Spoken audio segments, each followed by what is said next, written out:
We have to go inside and do an activity, chant a mantra, do a tune, take measurements of something, check the readings, check the conditions. For whatever activity we will need a critical work permit and ND, its diving certificate. Which permit is it? In which areas do we have to dive? Is there a team? Is there a need for regular control? Is there a need for breaching equipment? Is there a need for how do you carry your equipment with you? How do you shift transportation materials? And for maximum at one support at a single dive, how long can you stay inside? Alright, all the responsibilities for controlling activities will be clearly mentioned in the precautions.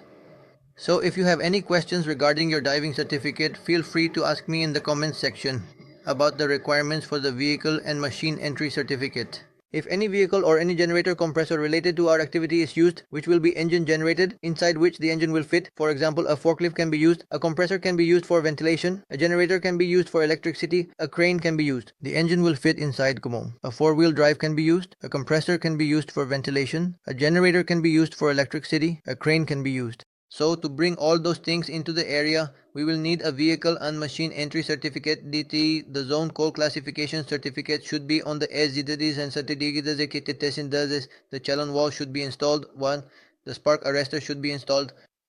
After all the requirements, when we have to bring the equipment after the inspection, we should have a vehicle and machine entry weld certificate with our permit.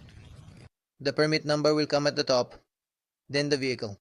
The vehicle's plate number will appear.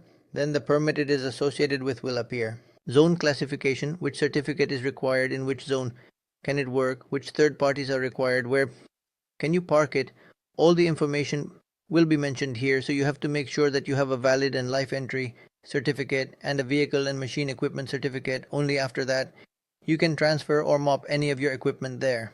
Why do we need a certificate? So the ionizing radiation certificate is required for all activities. If we need to use any radioactive material even for transportation or handling, we will require a critical work permit, along with an ionizing radiation certificate. This will depend on which permit is applicable and what type of material we have. If anyone needs to use, transport or handle any radioactive material, we will require a critical work permit along with an ionizing radiation certificate for all these activities.